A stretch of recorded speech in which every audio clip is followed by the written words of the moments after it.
നടൻ കൃഷ്ണകുമാറിന്റെ മകളും social media ഇൻഫ്ലുവൻസറുമായ Diya കൃഷ്ണയുടെ വിവാഹ ചിത്രങ്ങളാണ് സോഷ്യൽ മീഡിയയിൽ ഇന്ന് വൈറലായിക്കൊണ്ടിരിക്കുന്നത്. സുഹൃത്തായ അശ്വിൻ ഗണേഷിനെയാണ് ദിയ കൃഷ്ണ വിവാഹം ചെയ്തത്. കഴിഞ്ഞ ഒരാഴ്ചയായി ബ്രൈഡൽ ഷവർ, മെഹന്തി തുടങ്ങിയ ചടങ്ങുകളിലെല്ലാമായി വിവാഹത്തിന് തയ്യാറെടുക്കുകയായിരുന്നു ദിയ കൃഷ്ണ.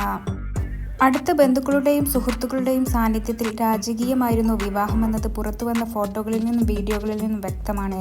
സിനിമ, രാഷ്ട്രീയ രംഗത്തെ പ്രമുഖർക്കൊപ്പം രാധിക, സുരേഷ് ഗോപി, സുരേഷ് കുമാർ തുടങ്ങിയവരും വിവാഹത്തിൽ പങ്കെടുത്തു. മകളുടെ കല്യാണം കഴിഞ്ഞതിൽ അതിയായ സന്തോഷമെന്നാണ് കൃഷ്ണകുമാർ പറഞ്ഞത്. അതേസമയം വധുവിൻ്റെയും വരൻ്റെയും വെഡ്ഡിംഗ് ലുക്കും വെഡ്ഡിംഗ് തീമുമാണ് സോഷ്യൽ മീഡിയയിൽ ചർച്ചയാകുന്നത്. 2 വർഷം മുമ്പ് തെന്നിന്ത്യൻ സിനിമാ ലോകം കൊണ്ടാടിയ നയൻതാര വിഘ്നേഷ് ശിവൻ വിവാഹത്തെ ഓർമ്മിക്കുന്ന തരത്തിലായിരുന്നു ദിയയുടെ ലുക്കും വെഡ്ഡിംഗ് തീമും.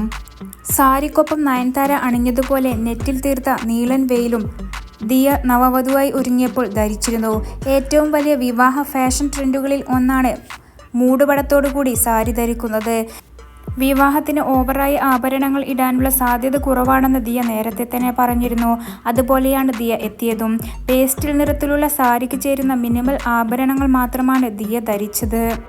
സ്വർണ്ണ നിറത്തിലുള്ള കസവ് മുണ്ടും ഷർട്ടും അതിന് ഇണങ്ങുന്ന ഷാളുമായിരുന്നു അശ്വിൻ ധരിച്ചിരുന്നത്.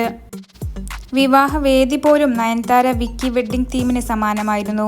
ഖദിർ മണ്ഡപത്തിലേക്ക് സദസ്സിനിടയിലൂടെ ഗ്ലാസിൽ തീർത്ത രാജകീയ പാതയുണ്ടായിരുന്നു നയൻസിന്റെ വിവാഹത്തിന്. ഇവിടെ ദിയയുടെയും അതേ രീതി ഫോളോ ചെയ്തിട്ടുണ്ട്. എന്തിനേറെ പറയുന്നു, ഫോട്ടോഷൂട്ട് പോലും നയൻതാര വിക്കി വിവാഹത്തെ അനുസ്മരിപ്പിക്കുന്ന തരത്തിലുള്ളതായിരുന്നു. നയൻതാര വിഘ്നേഷ് വെഡ്ഡിംഗ് തീമിന്റെ കോപ്പിയായി തോന്നുന്നുവെന്നാണ് ദിയയുടെ വിവാഹ ചിത്രങ്ങൾക്ക് ഏറെയും വന്ന കമന്റുകൾ. മറ്റു ചിലർ ആലിയ ഭട്ടിന്റെ വെഡ്ഡിംഗ് ലുക്കുമായി സാമ്യം തോന്നുന്നുവെന്നും കമന്റുകളിലുണ്ട്.